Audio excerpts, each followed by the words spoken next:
शुरू करो रामायण लेके प्रभु का नाम। हम तो रामायण पढ़ रहे, आप सुनो लगा कर ध्यान। सियावल राम जय जय राम, मेरे प्रभु राम जय जय राम। जब जब राम अवध सुध करही, तब तब बारे बिलोचन भरही। सुमेर मात पित पर जन भाई, भरत सने उसील सेवकाई। जब जब रामचंद्र जी अयोध्या की याद करते हैं, तब तब उनके नेत्रों में जल भर आता है। माता पिता, कुटुंबियों और भाइयों तथा भरत के प्रेमशील और सेवा भाव को याद करके। कृपा सिंधु प्रभु होए दुखारी, धीरज धरे कुसमय बेचारी। लख सिय लखन बेकल होए जाई, जिम पुरस अनुसर पर छाई। कृपा के समुंदर प्रभु श्री रामचंद्र जी दुखी हो जाते हैं, किंतु फिर कुछ समय समझकर धीरज धारण कर लेते हैं। श्री रामचंद्र जी को दुखी देखकर सीता जी और लक्ष्मण जी भी व्याकुल हो जाते हैं, जैसे किसी मनुष्य की परछाई उस मनुष्य के सामने की चेष्टा करती हैं। देखिए, रामचंद्र जी अपने घर परिवार और अपने देश की याद करके कभी कभी रोने लगते हैं, तो उन्हें देखकर सीता माता और लक्ष्मण भाई दोनों भी व्याकुल भावुक हो जाते हैं, मतलब वो भी उदास हो जाते हैं। प्रिया बंधु गत लख रघुनंदन, धीर कृपाल भगत और चंदन। लगे कहने कछु कथा पुनीता, सुन सुख लखय लखन और सीता। तब धीर कृपालु और भक्तों के हृदयों को शीतल करने के लिए चंदन रूप रघुकुल को आनंदित करने वाले श्री रामचंद्र जी प्यारी पत्नी और भाई लक्ष्मण की दशा देखकर कुछ पवित्र कथाएं कहने लगते हैं, जिन्हें सुनकर लक्ष्मण जी और सीता जी सुख प्राप्त करते हैं। देखिए कितने रामचंद्र जी भावुक हो जाते हैं और अपनी पत्नी और अपने भाई के लिए ऐसी ऐसी बातें करने लगते हैं कि उनका मन खुश हो जाए। राम लखन सीता सहित सोहत परन निकेत, रामा सोहत परन निकेत। जिम बासव बस अमरपुर, सची जयंत समेत। सियावल राम जय जय राम, मेरे प्रभु राम जय जय राम। मंगल भवन अमंगल हारी, ध्रुव सुजसरथ अजीर बिहारी। दीन दयाल बिरद संभारी, हरौ नाथ मम संकट भारी। लक्ष्मण जी और सीता जी सहित श्री रामचंद्र जी पर्णकुटी में ऐसे सुशोभित हैं, जैसे अमरावती में इंद्र अपनी पत्नी सची और पुत्र जयंत सहित बसता है। जोग बहे प्रभु सिय लखन कैसे, पलक बिलोचन गोलक जैसे। सेवय लखन सिय रघुबीरहि, जिमे अविवेक पुरुष सरर सरहि। प्रभु रामचंद्र जी सीता जी और लक्ष्मण जी की कैसी संभाल रखते हैं, जैसे पलक में नेत्रों के गोल को की। इधर लक्ष्मण जी श्री सीता जी और श्री रामचंद्र जी की, अथवा लक्ष्मण जी और सीता जी श्री रामचंद्र जी की ऐसी सेवा करते हैं जैसे अज्ञानी मनुष्य शरीर की करते हैं। यही विद प्रभु बन बसे सुखारी, खग मृग सुरता पसहितकारी। कहूँ राम बन गवन सुहावा, सुनऊ सुमंत्र अवध जिम जावा। पक्षी पशु देवता और तपस्वी के हितकारी प्रभु इस प्रकार सुख पूर्वक वन में निवास कर रहे हैं। तुलसीदास जी कहते हैं, मैंने श्री रामचंद्र जी का सुंदर वनगमन कहा। अब जिस तरह सुमंत्र अयोध्या में आए हुए कथा सुना रहे हैं। देखिए, सुमंत्र जी अयोध्या में आ गए हैं श्री रामचंद्र जी को छोड़ के वन में। अब वो वहां आके कथा सुना रहे हैं, सुनिए। फिर निषाद प्रभु पहुँचाई, सचिव सहित रथ देख से आई। मंत्र बेल बिकल बिलोक निषादु, कहे न जाए जस बयउ विषादु। प्रभु राम श्री रामचंद्र जी को पहुंचा कर जब निषाद जी लौटा, तब आकर उसने रथ को मंत्री सुमिंत्र सहित देखा। मंत्री को व्याकुल देखकर निषाद को जैसा दुख हुआ वह कहा नहीं जाता। राम राम सिया लखन पुकारी, पर उधर नितल व्याकुल भारी। देख दखिन दिस है नाही, जन बिन पंख बेहंग कुलाई। निषाद को अकेले आया देख सुमिंत्र हा राम हा राम हा राम सीते आप लक्ष्मण पुकारते हुए बहुत व्याकुल होकर धरती पर गिर पड़े।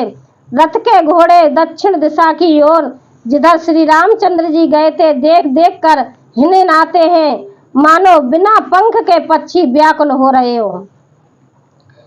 नेत्र न रहे पर पिया है, जल मोचै लोचन बार। रामा मोचै लोचन बार, व्याकुल भय निषाद सब रघुबर बाज निहार। सिया बोले राम जय जय राम, मेरे प्रभु राम जय जय राम। मंगल भवन अमंगल हारी, द्रवो सुजस रथ अजीर बिहारी। दीन दयाल बिरद संभारी, हरौ नाथ ममो संकट भारी। वे न तो घास चरते हैं न पानी पीते हैं, केवल आंखों से जल बहा रहे हैं। श्री रामचंद्र जी के घोड़ों को इस दशा में देखकर सब निषाद व्याकुल हो गए। धर धीरज तब कहे निषादु, अब सुमिंत्र पर हरऊ विषादु। तुम पंडित परमारथ ज्ञाता, धरऊ धीर लखे विमुख विधाता। तब धीरज धरकर निषाद राज कहने लगा, हे सुमिंत्र जी अब विषाद को छोड़िए, आप पंडित और परमार्थ के जानने वाले हैं। विधाता को प्रतिकूल जानकर धैर्य धारण कीजिए। विविध कथा कहे कहे मृदवानी, रथ बैठा रे उबर वसयानी। शोकत से तेल रथ सके नहा की, रघुबर बेरे पीरे और बाकी। कोमल वाणी से भांत भांत की कथाएं कहकर निषाद जी ने जबरदस्ती लाकर सुमिंत्र को रथ पर बैठाया, परंतु शोक के मारे वे इतने शिथिल हो गए कि रथ को हाँक नहीं सकते। उनके हृदय में श्री रामचंद्र जी के विरह की बड़ी तीव्र वेदना थी। चरफराए मग चले न घोरे, बन मृग मन हुआ निरत जोरे। अठके पर फिरे फिरे पीछे, राम वियोग बेकल दुख तीछे। घोड़े तड़फड़ाते हैं और ठीक रास्ते पर नहीं चलते, मानो जंगली पशु लाकर रथ में जोड़ दिया गए हो। श्री रामचंद्र जी के बेहोगी घोड़े कभी ठोकर खाकर गिर पड़ते हैं, कभी घूमकर पीछे की ओर देखने लगते हैं। वे तीक्ष्ण दुख से व्याकुल हैं। जो कह राम लखन बेदेई, करे त कहे रहते ही। बाज बेरे गत कहे झिमकिम जाती, बिन मन फने कबे कल जई भांति। जो कोई राम लक्ष्मण या जानकी का नाम ले लेता है, घोड़े हिकर हिकर कर उसकी ओर प्यार से देखने लगते हैं। घोड़ों की बिरह दशा देख कैसी कही नहीं जा सकती। वे ऐसे व्याकुल हैं जैसे मणि के बिना सांप व्याकुल होता है।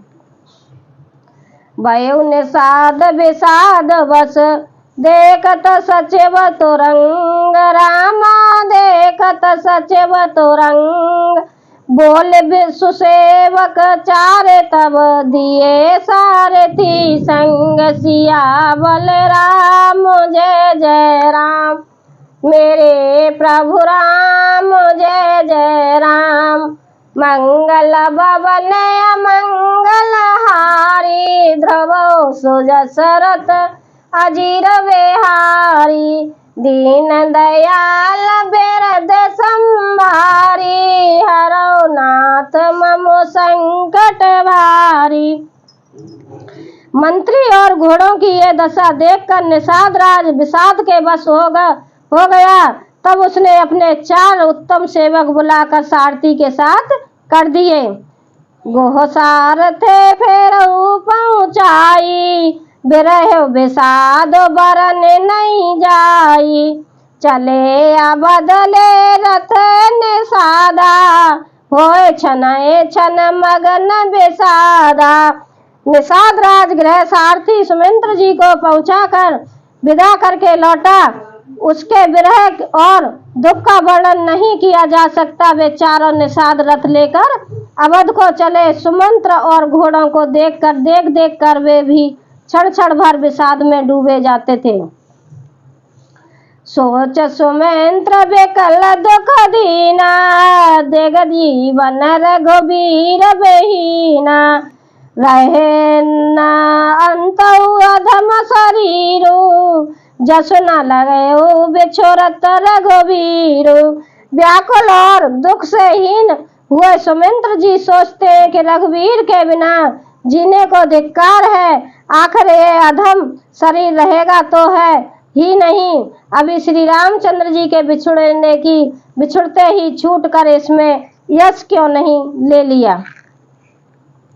भय अजय अगभाजन प्राणा कवन है तो नहीं करत पयाना। अहम मंद मन अवसर चूका अजौ न हृदय हो तद टूका। ये प्राण अपवश और पाप के भाड़े हो गए। अब ये किस कारण कूच नहीं करते निकलते नहीं। हाय नीच मन, बड़ा अच्छा मौका चूक गया। अब भी तो हृदय के तो 2 टुकड़े नहीं हो जाते। निषाद राज इस तरह से और सुमंत्र जी बहुत दुखी हो रहे हैं। मीजे हाथ सिर धोने पछताई मनऊ कृपन धन रास गवाई।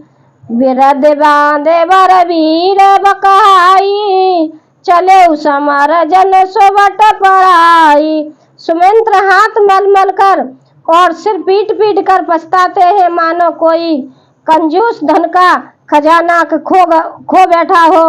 वे इस प्रकार चले मानो कोई बड़ा योद्धा वीर का बाना पहनकर और उत्तम सूरवीर कहलाकर युद्ध से भाग चला हो। विप्र विवेकी विद विद सम्मत साधु सुजात। रामा सम्मत साधु सुजात जिम धोखे मद पान कर सचिव सोचित से वात। सिया बलराम जय जय राम। मेरे प्रभु राम जय जय राम। मंगल भवन अमंगल हारी ध्रुव सुजसरथ अजीर विहारी। जैसे कोई विवेकशील वेद का ज्ञाता साधु समस्त आचरणों वाला और उत्तम जाति का कुलीन ब्राह्मण धोखे से मदिरा पी ले और पीछे पछतावे, उसी प्रकार मंत्री सुमिंद्र सोच कर पछताते हैं। जिम कुलीन ते साधु सयानी पति देवता करम बनवानी। रहे करम बस पार नाहू सचिव हृदय तम दारुण दाऊ। जैसे किसी उत्तम कुल वाली साधु स्वभाव की समझदार और मन वचन कर्म से पति को ही देवता मानने वाली पतिव्रता स्त्री को भाग्यवश पति को छोड़कर पति से अलग रहना पड़े, उस समय उसके हृदय में जैसा भयानक संताप होता है वैसे ही मंत्री के हृदय में संताप हो रहा है। लोचन सजन ढीठ भय थोरी, सुनय न श्रवण बेकल मते भोरी। सूखे अधर लागे मखलाटी, ज्यों न जाए और अवध कपाटी। नेत्रों में जल भरा है, दृष्टि मंद हो गई है, कानों से सुनाई नहीं पड़ता। व्याकुल हुई बुद्धि बैठ खाने को हो रहा है, होठ सूख रहे हैं, मुख में ललाट नहीं लग रही है, किंतु ये सब मृत्यु का लक्षण हो जाने पर भी प्राण नहीं निकलते, क्योंकि हृदय में अवधपुरी रूपी किवाड़ लगे हैं, अर्थात 14 बरस बीत जाने पर भगवान फिर मिलेंगे, यही आशा रुकावट डाल रही है। हाँ तो भाई, मैं रामायण को यहीं विराम देती हूँ, कल सुनाऊंगी, सुनिए कल।